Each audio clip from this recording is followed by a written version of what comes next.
bank BPD tapi rasa bank nasional. Ya, mungkin istilahnya bisa dikoreksi. Tapi saya merasa gitu ya. Kayak bank BPD yang pertama kali IPO, ya.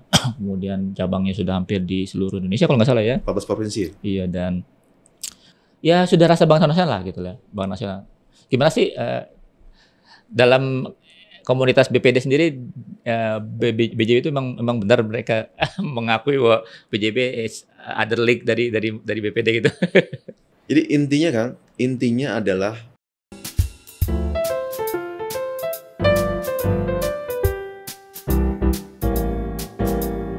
Assalamualaikum, jumpa lagi Sobat FPI di podcast paling menawan ini, podcast tentang bisnis, finansial, dan ekonomi.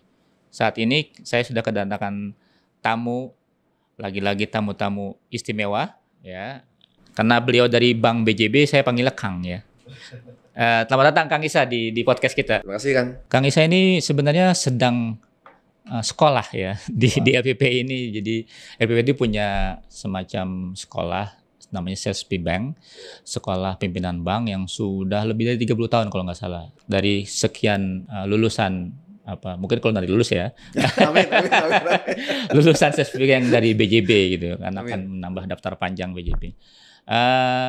Kang Isa, SSP Bank itu kan sudah trademark ya LPPI ya. Betul. Dan Kang Isa sudah hampir 2 bulan kalau nggak salah ya. Iya, kurang lebih 2 bulan. Apa kesan-kesan Kang Isa nih selama mengikuti kelas SSP Bank ini? Mungkin ini pelatihan semenjak saya bekerja di perbankan ya, yang paling berkesan di sini. Oh.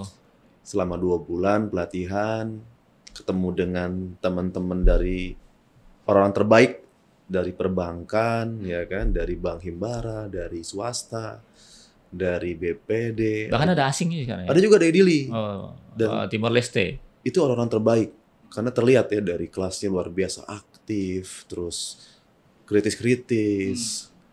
Terus kita banyak diberikan bimbingan oleh para pengajar yang luar biasa, tokoh-tokoh yang memang kita hormati banget gitu loh. Yang kita hanya lihat di TV ada gitu loh. Itu kan luar biasa ya, kita sampai kagum gitu ya. Wah, itu luar biasa, banyak ilmu yang kita dapatkan. Jadi menurut saya ini suatu kehormatan buat saya ya, bisa diberikan percaya untuk bisa join di SSP Bank. Kalau soal materi, apakah materinya sangat update atau? Iya, banyak hal baru Kang. Banyak hal baru yang memang saya dapatkan di pelatihan ini ya. Jadi memang di SSP ini kan kita diajarkan melihat secara helikopter view ya, dari atas melihatnya. Jadi tidak hanya melihat dari sisi yang apa sedang kita kerjakan kan. Jadi kita diberikan banyak pembelajaran bagaimana kita bisa mengelola suatu bank gitu kan.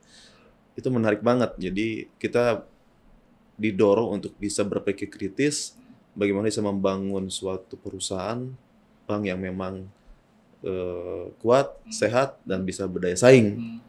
Menarik banget tuh. Jadi banyak ilmu baru yang saya dapatkan tuh. Apa yang paling berkesan ya? Materi siapa yang paling berkesan kalau boleh saya tahu? Kita kan selama ini selalu melihat sosok Pak Agus Marto ya. Oh, Pak Agus, ya.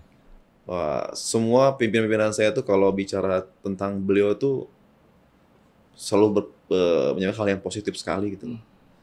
Dan baru kemarin saya ketemu dengan beliau secara langsung personal gitu loh.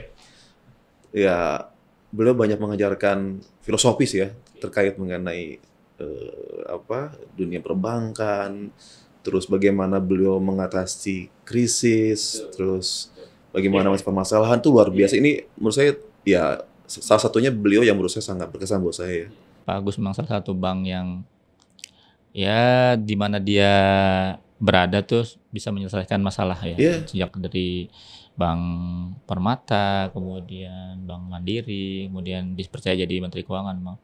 Saya waktu masih liputan di lapangan itu, waktu beliau di Bank Mandiri memang banyak istilahnya terobosan dalam mengatasi terutama kredit macet waktu itu ya, karena banyak bawaan dari legasinya kan kredit macet. Dan baru kemarin lagi beliau tuh off air ya.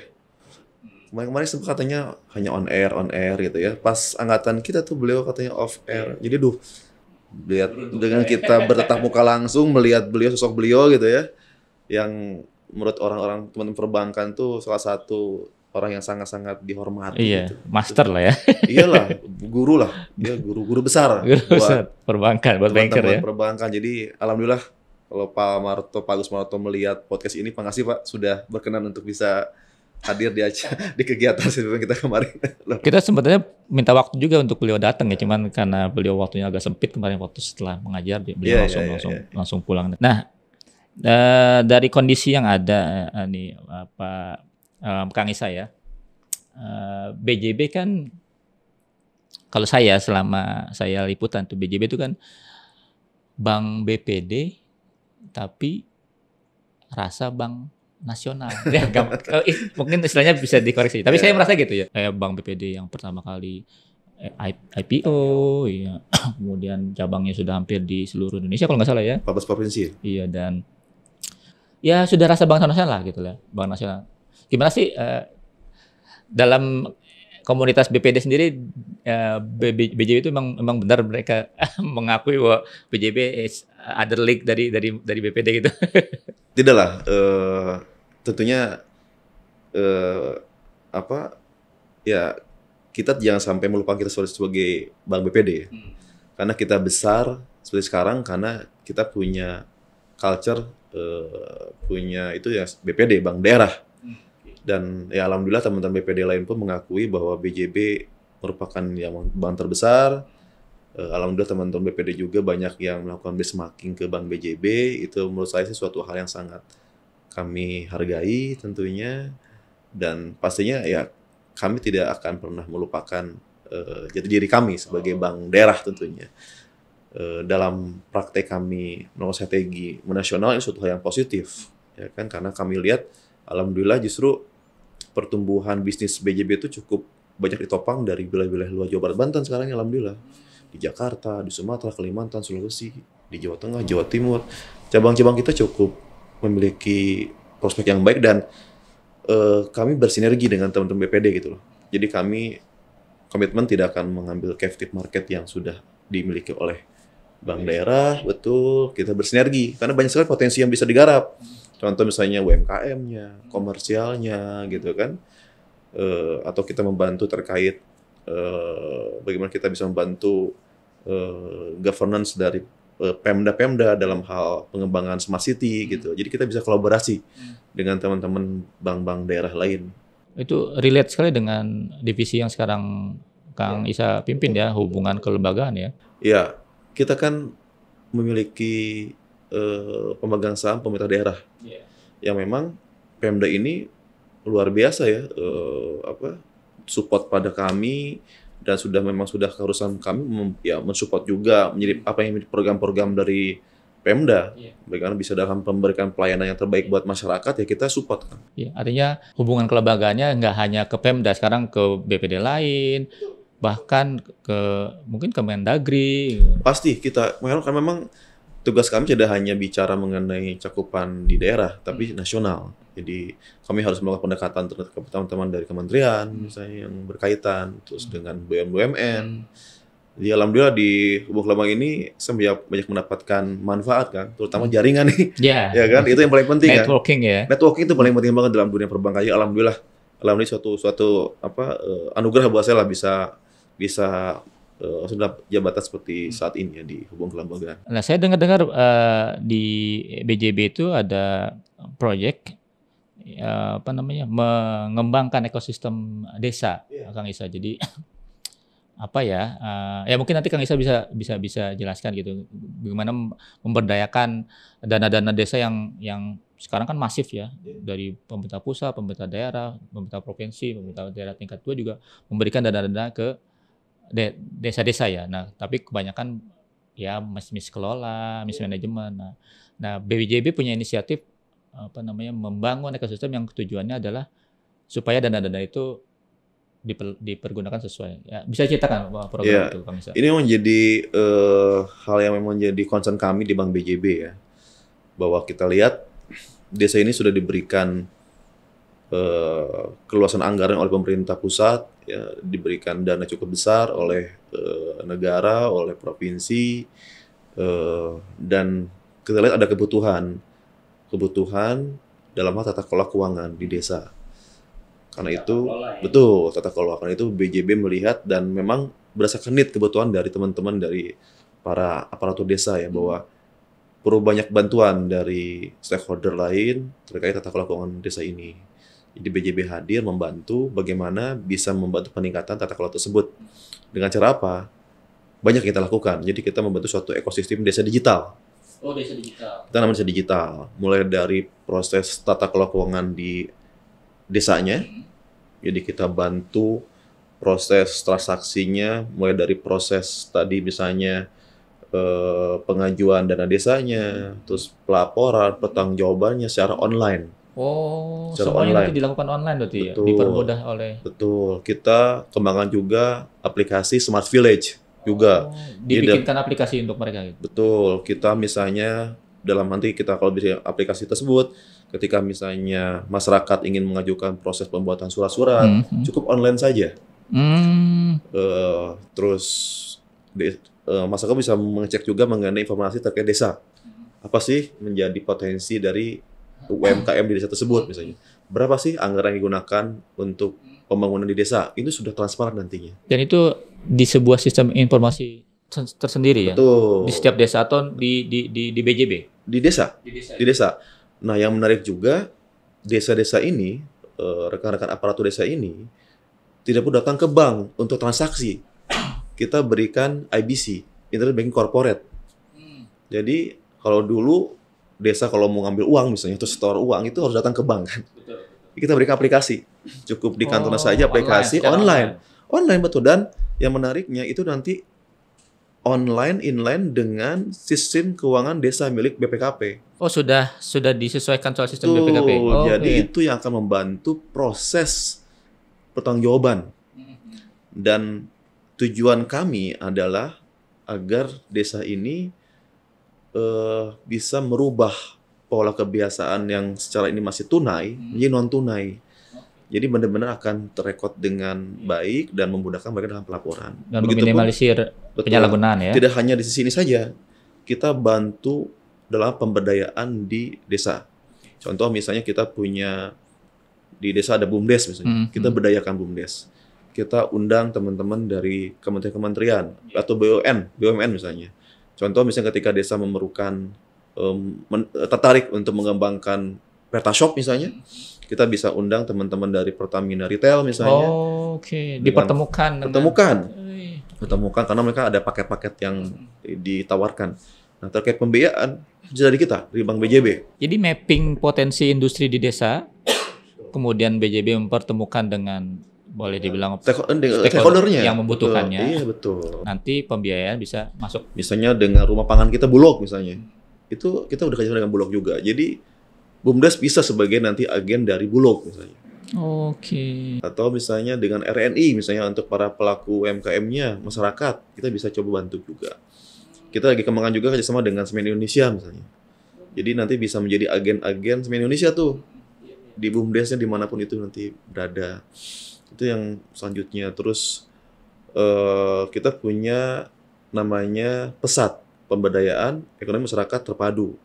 PESAT? Iya, PESAT namanya. Jadi masyarakat yang memerlukan edukasi atau pemberdayaan dalam misalnya usaha mereka, kita bisa berikan seminar, terus pembelajaran bagaimana sih dalam hal pembuatan laporan keuangan misalnya, bagaimana dalam hal pembuatan proses packaging barang, pemasaran, itu secara gratis dari kita. Jadi benar-benar tidak hanya dari satu sisi, tapi kita lihat seluruh dari hulu ke hilir ya. Jadi itu yang menarik. Menurut saya itu membutuhkan ya, terutama yang soal membangun infrastruktur sistem tadi ya. Itu perlu istilahnya apa ya? Perlu investasi besar nggak? Misalnya infrastruktur kan butuh teknologi, teknologi kan butuh dana besar. Itu gimana BJB mengatur? Pasti. Tapi itu sudah menjadi tanggung jawab kami Bank BJB ya. Karena itu bentuk pertanggungjawaban kami loh, bahwa desa perlu dibantu. Ya, dan kita merasa terpanggil untuk membantu dan kita melihat begitu besar potensi yang ada di desa yang harus kita optimalkan. Sudah berapa lama proyek ini berlangsung? Kita baru berjalan tahun ini. Oke. Ya, dan kita sudah ada piloting di beberapa daerah di Jawa Barat. Terus dan ini pun diberikan apresiasi oleh Kemendagri. Oke. Dan Kemendagri dalam hal apa Kemendagri? Tata kelola keuangan desa. Jadi Kemendagri mengundang kita bersama dengan Bank BJB melakukan penandatanganan kerjasama MOU antara BJB dengan Kemendagri, dan kita satunya bank diundang untuk pertemuan waktu itu di Solo. Mengatakan bahwa BJB diberikan kepercayaan dalam tata kelola keuangan di desa. Maksud saya realnya kerjasama itu BJB bertindak sebagai apa di? Ya, seperti yang tadi saya awal bahwa BJB diminta melakukan perluasan layanan. Jadi proyek yang tadi di Jawa Barat akan diterapkan di daerah-daerah lain. Ya, karena memang kaitannya kita melakukan signing dengan Kemendagri dan ini sifatnya nasional, bukan hanya Jawa Barat Banten. Tapi kami mencoba ingin fokus dulu di Jawa Barat dulu, kita benar-benar kita benahi dulu. Setelah itu kita akan coba lanjut ke wilayah lain di luar Jawa Barat Banten yang memang ada. Artinya proyek itu dianggap berhasil sama Kemendagri. Alhamdulillah, dan kita juga sepakat kita ingin mengajak teman-teman Asbanda juga untuk bisa kolaborasi, ya kan. Jadi untuk daerah wilayah yang tidak ada BJB misalnya, kita bisa ajak teman-teman Asbanda untuk kerjasama dalam hal pengembangan layanan ini. Dan BJB bisa jadi jangkar untuk BPD-BPD lain ya. Semoga itu harapan kita, dan itu pun yang kemarin saya tuangkan dalam makalah. Makalah yang di CSP ya. Betul. Dalam dia mendapatkan apresiasi dan ada respon positif dari teman-teman BPD yang ingin melakukan benchmarking ke Bank BJB-nya. Itu hal yang baik ya, positif sekali. Betul. Ya silakan teman-teman bisa coba nanti. Nggak khawatir kehilangan potensi profit atau return dari proyek itu? Ini saatnya kita kolaborasi kan. Iya, tidak bisa kita selo-selo, tidak bisa kita berdiri sendiri ya. Pasti dengan kolaborasi bisa banyak mendapat manfaat kok. Kita bisa saling membagi, saling share, dan ya pasti akan banyak bisa kok yang bisa dapatkan kok. Kalau dari makalah itu ada berapa potensi istilahnya manfaat yang bisa didapatkan oleh bank? Ya, kalau di sisi bank tentunya jasa lain perbankan ini akan kita optimalkan. Contoh misalnya kita memberikan pemberian kredit kepada para aparatur desa, ya kan, agar daya mereka memberikan kebutuhan-kebutuhan yang perlu kita bantu. Terus kita bantu para pelaku UMKM. Ada. Sudah ada 20 sekian ribu UMKM yang kita bantu di desa. Cukup banyak sekali. Dari proyek yang dilakukan BJB? Ya, gitu. Itu contohnya. Kita juga mengembangkan layanan agen laku pandai. Desa-desa BUMDes. Alhamdulillah sedang kita lakukan. Mereka BUMDes sebagai agen laku pandai Bank BJB. Namanya BJB Bisa namanya. Itu apa semacam? Itu laku pandai. Laku pandainya namanya BJB Bisa. BJB Bisa. Bisa. Itu yang sedang kita masif lakukan. Insya Allah sih kami optimis ya, karena kita memiliki value yang lebih. Ini pasti akan mendapat respon yang positif dari masyarakat di desa. Wah, kalau itu berhasil makin menguatkan image BJB Bank BPD rasa nasional nih. Harusnya. Itu makanya ini membuat kita semangat ya kan. Iya, mereka akan BPD terutama akan merasakan manfaatnya dari inisiatif yang dilakukan BJB itu ya. Mudah-mudahan. Dan sesuai harapan mudah-mudahan. Oke, Kang Isa, mungkin kita agak beranjak ke pengalaman, mungkin insight nanti Kang Isa bisa memberikan selama Kang Isa di divisi hubungan kelembagaan. Tantangan apa sih terbesar yang dihadapi Kang Isa selama di divisi ini? Saya kan memang lama diberikan kepercayaan oleh manajemen di tempat-tempat yang berbeda-beda ya. Dulu ketika saya dari mulai level pimpinan cabang pembantu, pimpinan cabang. Tapi dari awal karir memang di BJB? Saya dari bank swasta. Saya baru bergabung di Bank BJB tahun 2009. 2009, oke. Di Kanwil saya sempat lama juga, Kanwil Jawa Barat. Terus sekarang di divisi hubungan kelembagaan. Memang karena memang lama saya di cabang, di bisnis, kita tahu apa yang menjadi need, kebutuhan dari cabang-cabang gitu kan ya kan. Ketika saya di pusat ya ini coba saya lakukan perbaikan agar cabang-cabang terbantu untuk melaksanakan bisnis seoptimal mungkin ya. Oke, jadi pengalaman selama di cabang-cabang itu dibawa ya. Yang membuat kita puas ini apa yang kita lakukan, apa yang menjadi kebijakan dari divisi ini berpengaruh terhadap kondisi nasional Bank BJB lah, seperti gitu kan. Kalau dulu ketika saya di cabang di wilayah kan strategi kita ya sifatnya impact-nya terhadap parsial di wilayah kita. Tapi ketika kita bicara di divisi head ini, apa yang kita lakukan ini akan berdampak secara konsolidasi terhadap BJB sendiri gitu kan. Itu yang membuat kepuasan buat kita, dan saya sudah sampaikan ke teman-teman di staff-staff di divisi bahwa ya kita harus menjadi pelayan buat teman-teman di cabang ya, karena kita bisa seperti sekarang karena ada cabang kan. Itu tantangan sebenarnya sih, bahwa kita bisa memenuhi kebutuhan dari cabang, itu paling penting sebenarnya. Ada kebutuhan-kebutuhan yang selama ini dianggap ya kalau saya bahasanya merepotkan aja nih. Enggak lah. Gitu-gitu enggak. Kita jangan sampai punya pikiran kayak gitu kan.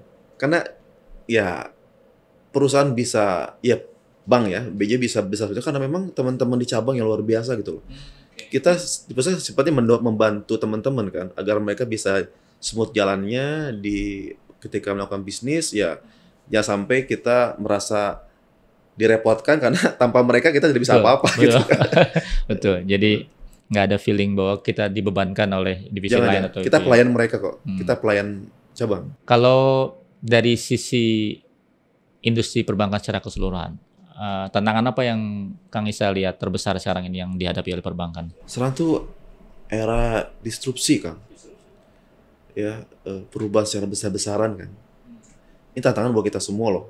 Kalau kita tidak siap, wah bahaya ini, ya kan? Jadi kita harus benar-benar waspada, ya, jangan takut dengan perubahan. Karena kalau kita statis, diam saja, ya lewat kita nih, bahaya banget. Kita ini bank ya berarti ya? Semua sektor, semua sektor keuangan, ya, perbankan dalam hal ini saya lihat ya, kita jangan sampai lengah gitu loh, karena ini suatu hal yang ya perubahan ini kalau dulu mungkin bisa kita proyeksikan ya, ini ya bisa day by day, bisa bulan month to month gitu kan, bisa berubah-berubah. Ini harus kita benar-benar waspadai itu. Jadi jangan sampai kita kaku. Agile ya. Agile, nah, betul. Perubahan kan kita bisa lihat perubahan teknologi, apa namanya, layanan dan lain-lain, digital dan lain-lain. Yang kedua kita lihat perubahan di talent atau sumber daya manusia, human capitalnya nih, milenial mulai mendominasi. Nah, dari dua perubahan yang tadi saya sebutkan itu kira-kira yang paling menantang buat bank, terutama bank BJB itu di perubahan yang mana nih? Ya tidak bisa dipisahkan sih kan. Digital ya sangat-sangat penting ya. Apalagi memang sekarang tadi milenial sekarang sudah menguasai mayoritas. Ini ya, di kami saja di BJB itu 70% itu milenial. 70%? Ya, jadi bagaimana kita bisa mengoptimalkan potensi yang ada. Ya, jangan sampai potensi yang besar ini tidak bisa kita optimalkan. Ya, milenial ini sangat-sangat erat hubungan dengan digitalisasi kan.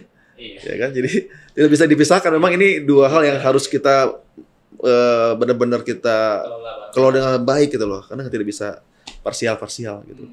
Nah kalau soal teknologi terutama digital ini kan cepat banget ya. Kita tahun 2016 baru mulai yang namanya digital, dalam tanda kutip digital banking ya, bukan digital yang seperti sekarang ya. Kemudian muncul 2018 atau 2000 itu teknologi blockchain, kemudian muncul fintech, sekarang muncul bank digital, kan cepat sekali nih.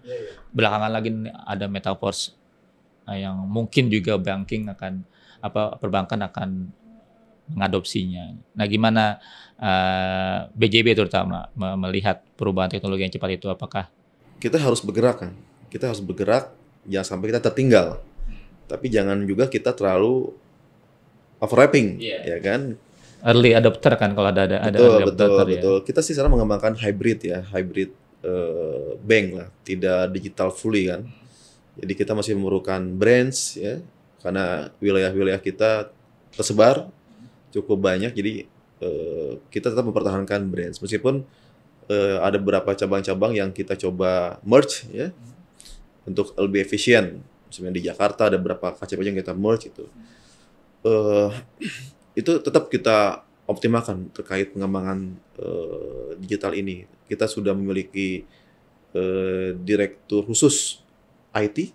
Mulai kapan deh? Di tahun udah 2 tahun lah. Udah 2 tahun. Terlihat bagaimana transformasi yang dilakukan dengan kita fokus ke teknologi ini ya, digitalisasi ini. Inilah bedanya BJB dengan BPD lain itu. Sudah ada direktur IT khusus.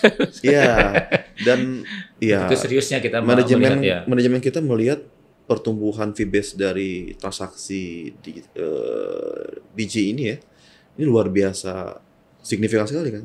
Karena itu Nama platformnya Digi ya untuk BJB. Ya, BJB Digi namanya. BJB Digi. Mobile banking kita. Jadi banyak program-program kegiatan yang bisa kita optimalkan BJB Digi ini sebagai branding kita gitu loh. Dan berhasil alhamdulillah sih teman-teman di divisi Direktorat IT yang divisi menangani mobile banking, international banking namanya, ini cukup berhasil mengembangkan. Ya, berarti BJB termasuk yang melihat dulu apakah kira-kira ini bermanfaat untuk BJB baru kita ikutan gitu ya.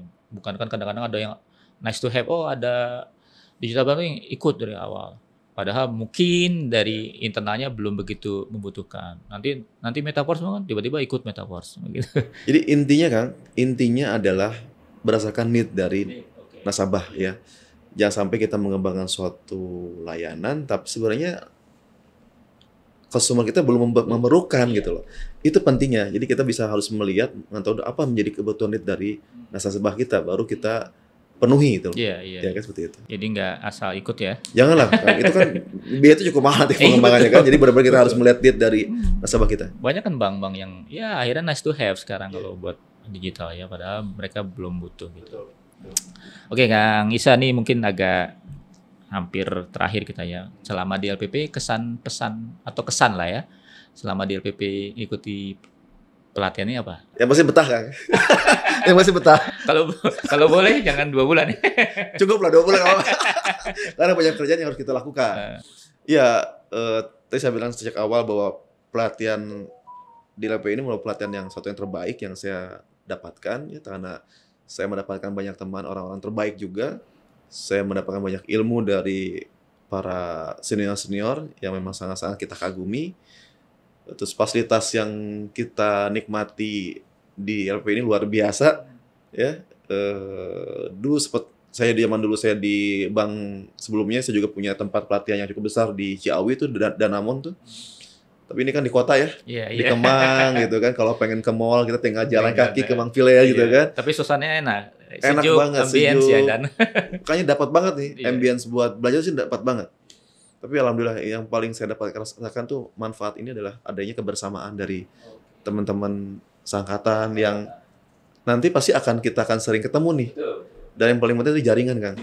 Ini orang-orang hebat, orang-orang terbaik dari masing-masing bank, dan saya merasa terhormat bisa bergabung di Stasi Bank 74 ini. Dan ya nggak tahu nih, mungkin dari pengalaman yang saya lihat ya, banyak direktur terutama di BPD yang lulusan CSP. Jadi jangan-jangan nanti ketemu lagi nanti pas sampai di C-level nih. Harus lebih baik daripada sekarang. Iya. Itu teman-teman sudah bertekad bahwa kita harus jadi yang terbaik dan yang terbaik. Yeah. Kalau misalnya nanti ada pegawai BJB yang tahun depan akan diminta ikut dan bertanya kepada Kang Isa, apa sih yang didapatkan itu, kira-kira apa rekomennya ke? Ya, saya sering bilang ke teman-teman yang belum CSP Bank, harus ikut, saya bilang. Harus ikut. Tolong ajukan permohonan kepada divisi terkait untuk ikut CSP Bank sebenarnya. Karena kita akan terbuka wawasan kita terkait banyak hal gitu loh. Tidak hanya yang selama kita kerjakan saja.